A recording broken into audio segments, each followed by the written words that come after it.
Hi, my name's Kevin McQuillan, and the following pre-recorded conversations are my attempt to make sense of the human experience through the practice of yoga. I hope you enjoy. This is day 11 of a yoga teacher training. Put that in perspective, day 11. And the theme today is command the space. That's the theme. So we've been working through the disciplines of being a teacher,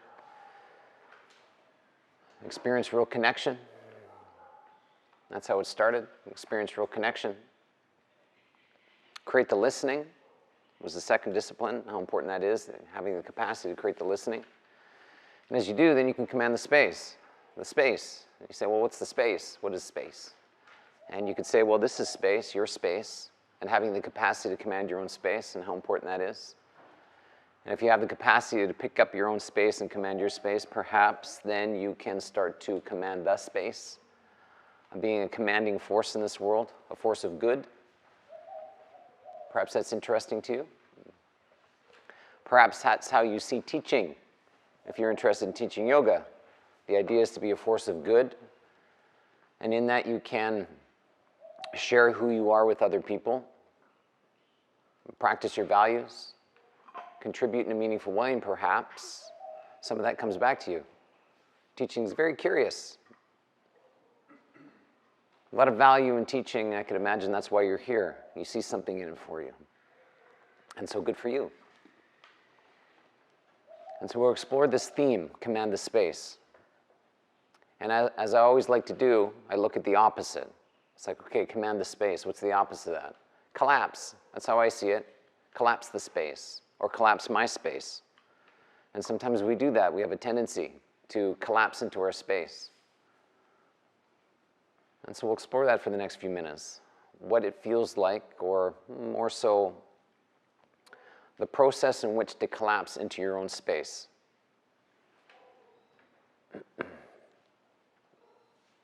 What gets you there, and what it feels like for you to be there in the collapse. You could even say that that feels like the underworld. In a dark pit, alone, not so pleasant to be in.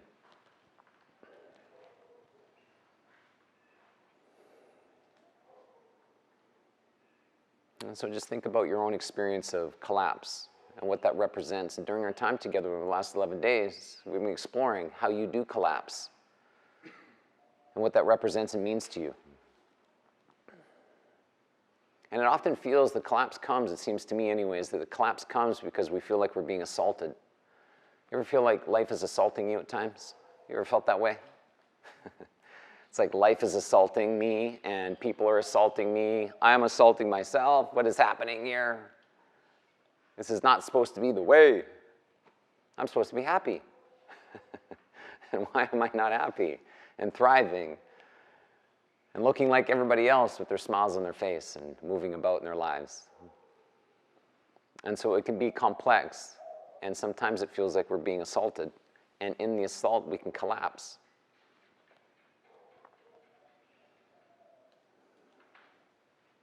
There's a particular proclivity we have around avoidance and using strategies like people-pleasing and perfectionism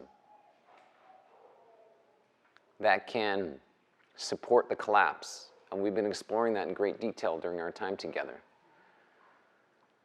That we adopt these roles and strategies and so on and so forth, and pretense and cover-ups and masks and costumes and cloaks and all the ways in which we hide ourselves. And then you could say, well, why am I hiding? And perhaps some of the answers will come up is, well, I'm feeling like I'm being assaulted. I don't necessarily trust the world. I don't trust other people. They seem to hurt me. And I don't necessarily like being hurt. So best that I protect, hide, potentially even cower in my own space, collapse. And in the collapse, what ends up happening is there's some distinctions that live in the collapse, and that's what we'll explore now. And it goes something like, I'm okay with the way I am. Just think about that. I'm okay convincing yourself that you're okay the way that you are. That it's a good idea to use strategies and roles and to hide and to avoid and to live in fear and shame and these kinds of things. I'm okay with that. There's part of us that believes that. The very reason why we do it. For those of you that are pleasers, you know it doesn't work for you, but you do it anyways. It's the direct pathway into collapsing in on yourself because it doesn't work. It's too exhausting. And people have a tendency of running from you because you're smothering them. For you perfectionists out there, you're intense to spend time with and have a tendency of being judgmental and sharp. And who wants to spend time with you when you're like that? Not too many people. And so we have a tendency of convincing ourselves that we're okay. Behaving the way in which we're behaving, moving in the world in which the way we are moving. What ends up happening is that we're thin-skinned and tolerant and must be babied. Using these strategies and these roles, we just become thin-skinned. And hopefully during your time here, you're starting to understand how thin-skinned you are. And it's very unique to you and what you're intolerant of and the ways in which you want others to baby you. That's happening. That has been happening. Most likely it's happening right now. And you'll want that in the future. I'm rightly offended. Oh, what an excuse to use. And it's so quick there sometimes. I am offended. And I have every right to be offended because you're a terrible person and you shouldn't treat me like that. You're not giving me what I want, and how dare you resist? Do you know who I am? You can't resist, submit. And that can be the posture. You must submit. I am more important than you. I'm rightly offended, and because I'm offended, and you did it, you now owe me something. That's how it can be. I'm deeply offended. You've done something terrible to me. And what supports the collapse is victim identity, victim identity. I am now the victim because you offended me. And so I must cower, defend, and protect myself because you are a threat. And these are the ways in which you are a threat. You don't listen to me. You don't speak to me. You don't fulfill my needs in the way in which I want my needs fulfilled. These kinds of things. You want to see this behavior, these behaviors, notice the people that you're closest to and how this plays out, because it does.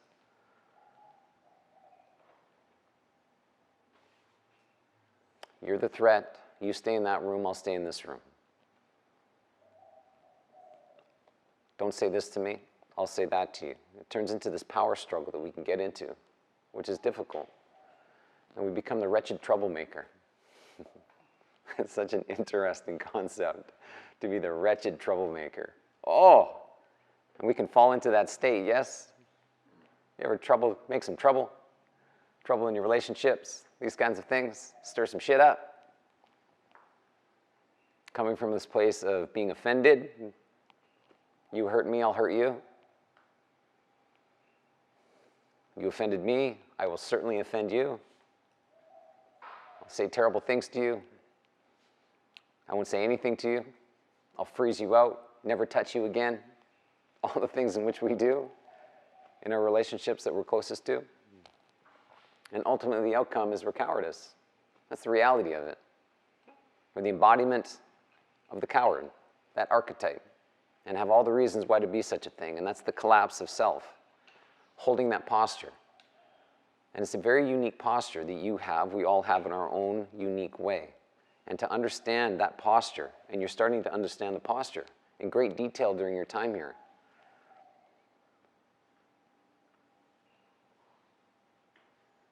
And you could ask, well, why does this have anything to do with teaching yoga? And we've spoken about this in some detail. You have to be very aware of what you're teaching. The tendency is to teach people from this place. Specifically teach people who you are from this state. That I'm thin-skinned, and these are the things in which you have to do around me.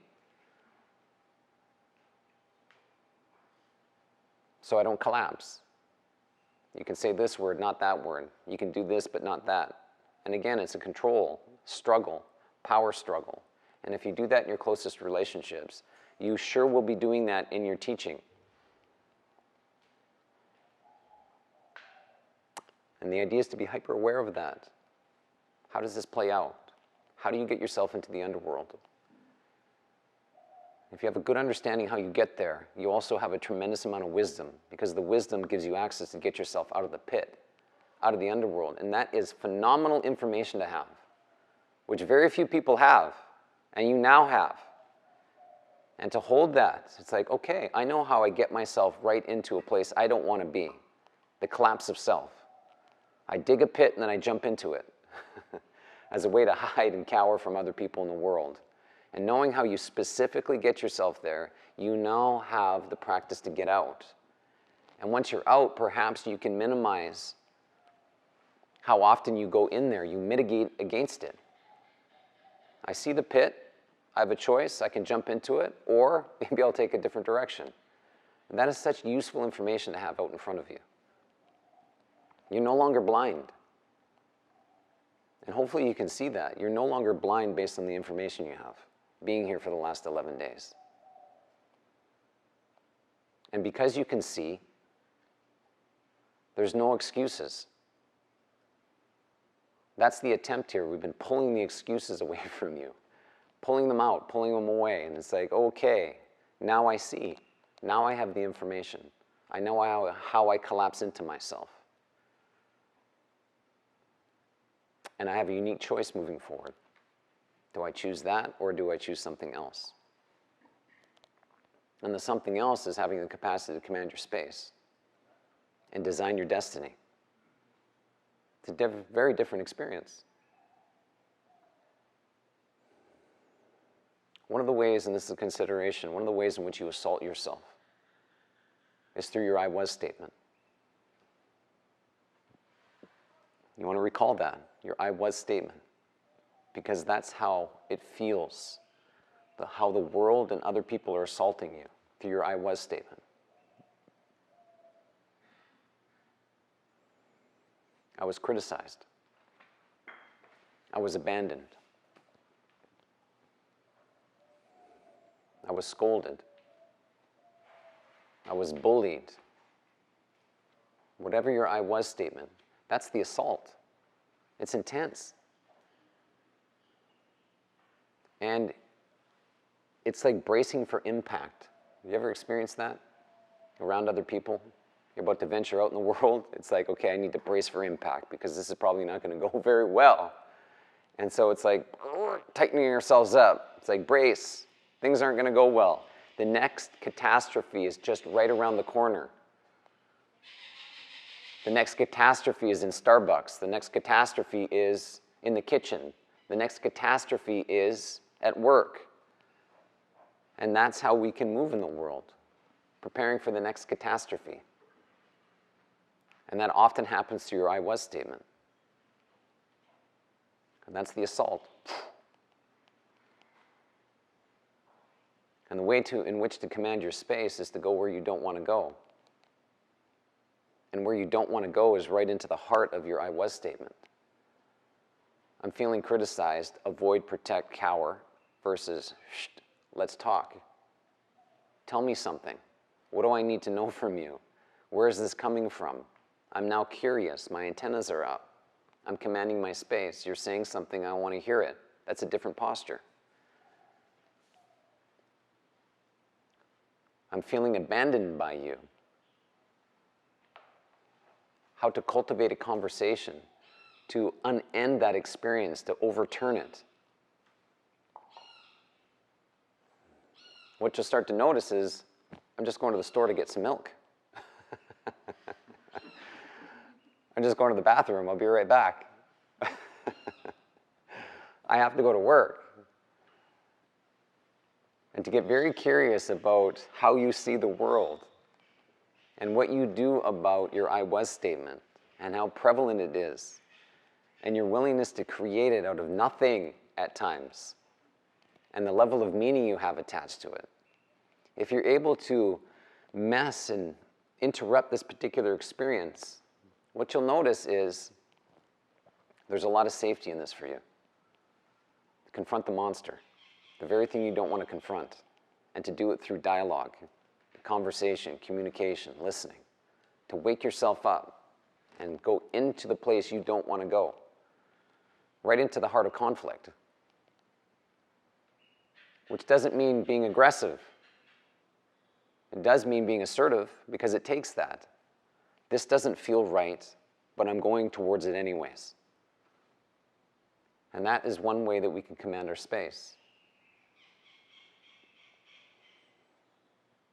From there's something wrong here to I can learn something. Teach me something. One of mine, as I've been mentioning, touch is not safe. Run, pucker up, get out. To touch is safe and needed and healthy. To go where we don't want to go. And there's places in your life where you have not been going, and you know that. And the ability to pick yourself up, put yourself together, and move yourself out in places that you don't want to go, and that's command the space, and the disciplines and distinctions around that are also up on the board. I am not okay and I know it. That's a hell of a thing to say out loud. I am not okay and I know it. And you now know it. The idea is stop pretending that you have your shit together, because you don't. Yes, in some areas of your life, of course you do. In other areas, you do not. And what you're willing to carry with you, and for how long you've been carrying some of these challenges. Last night was an example of that. Some of the things you said out loud have been with you for quite some time, that have been causing you pain and suffering. And for whatever reason, you decided to declare those things out last night. And potentially, you did that because you saw value. That I've been carrying this and I no longer want to carry it. I'm not okay with this. And I know it. I am naive, underdeveloped, and suffering. That level of honesty. And you have been embracing that level of honesty during your time here. Some of the things you've been sharing here, it's just unbelievable acts of courage.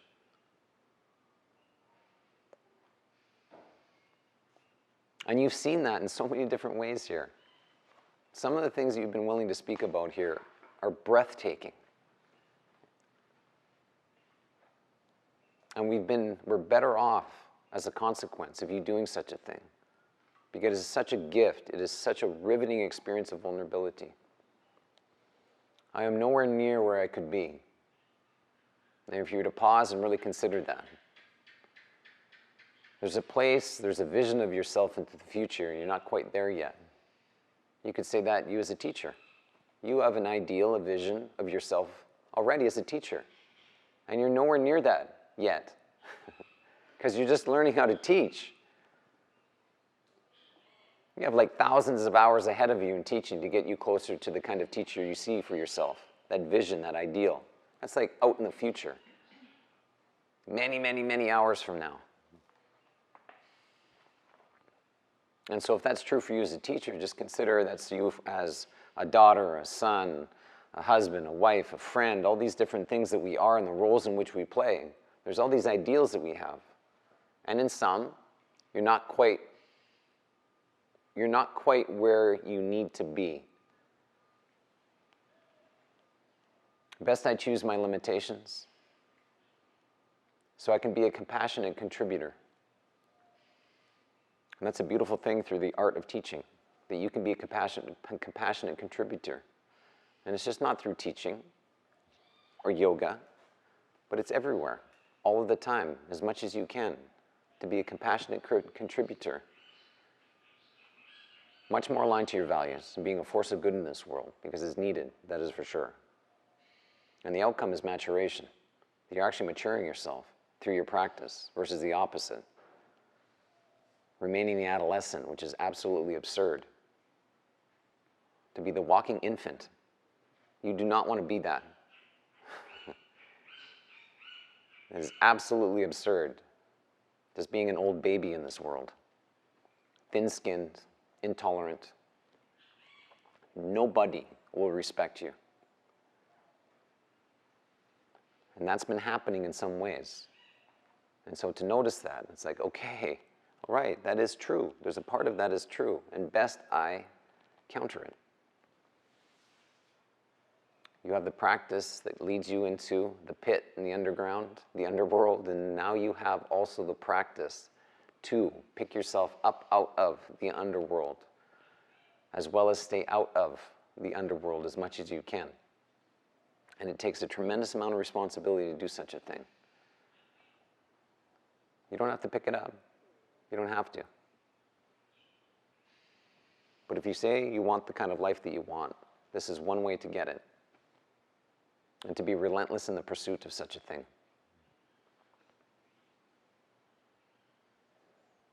You'll have some unique choices today. That is coming your way. You have a unique opportunity to choose your space and command your space at some point today. And it'll be a very difficult decision. And the idea is that you make the decision. What's the kind of future you want? The left side of the board, the embodiment of cowardice,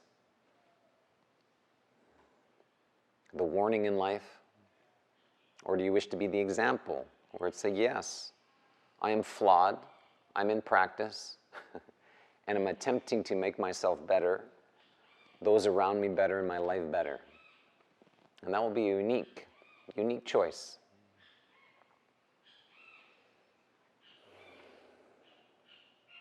And so a question for you, based on this conversation, your time here. Where are you aiming yourself? What's the part of your life that you're looking to make better? Relationship to what? Maybe it's your lifestyle, your career, romantic relationship. I don't know. Where do you see yourself as somewhat naive and underdeveloped? Have a willingness to choose it? You got something to say about that? Thank you. My marriage. Your marriage. Very good. Thank you for that. Yes? Participation in community. Participation in community. Fantastic. Thank you for saying that out. So connection, community. Yeah. You're done with holding yourself back from that? Yeah. Great. Anybody else? Where are you aiming yourself? What's next for you? So I'm asking this question for a reason, because soon this will be done. Our time together soon will be done. And the idea is that you have something to point yourself at. So this doesn't end for you. It's like, okay, yeah, that's it. I'm going to take this practice and move it into my life, and that's the integration.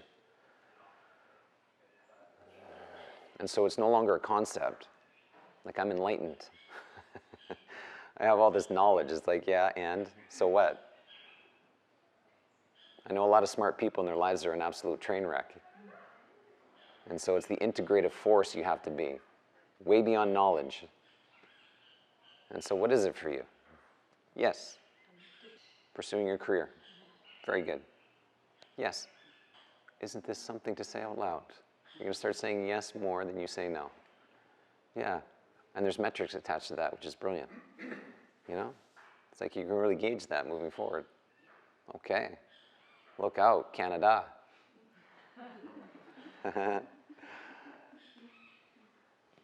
Who else? Where are you aiming yourself? Where can you pick up your responsibility? Okay. Marriage and as a daughter. Well said. Which I can imagine is terrifying in its own unique way. Very much so, absolutely.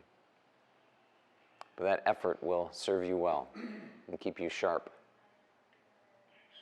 Thanks for saying that. So that's the attempt. Go where you don't want to go. Command your space. Pick yourself up. Pull this posture out of view. It's better to be pursuing something than not. There's a tremendous amount of meaning as we do that. And what lives in that is positive emotions, which is immeasurable. Immeasurable.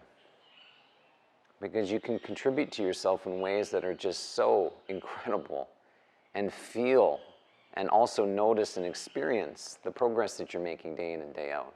And you already know what that feels like. Pursuing something meaningful, it's like, yes, and when you get it, there's just nothing quite like it, because you know and knew what you had to sacrifice to get that one thing. And it seems to me that's the proper way to live. Not always the easiest. However, the reward is there. Oof, that's a beautiful thing. So, you'll notice as we move into practice, these moments and times where you collapse. What? And it's about the recovery. It's like, oh, there you are, hindrance. Doubt. There you are. Restlessness. I see you. The desire to accommodate. Back off a bit. Maybe I'll just sleep in meditation. Nobody's watching. These kinds of things. The Kriyas. I'll just kind of like, do my thing and get through this. Feel good about myself. It's like use these practices to get to know yourself. Resist staying the same. Let this day be a day of change. It will be that. It will be that. What a day it will be. Day 11. We're going into the chute, people. It'll be wonderful to see you on the other side. All right. We must move into practice. It is mat time. We'll chant, Kriya, and meditate. Thanks for listening and participation. A little bit of participation. For you Canadians out there, a little participation. Yeah.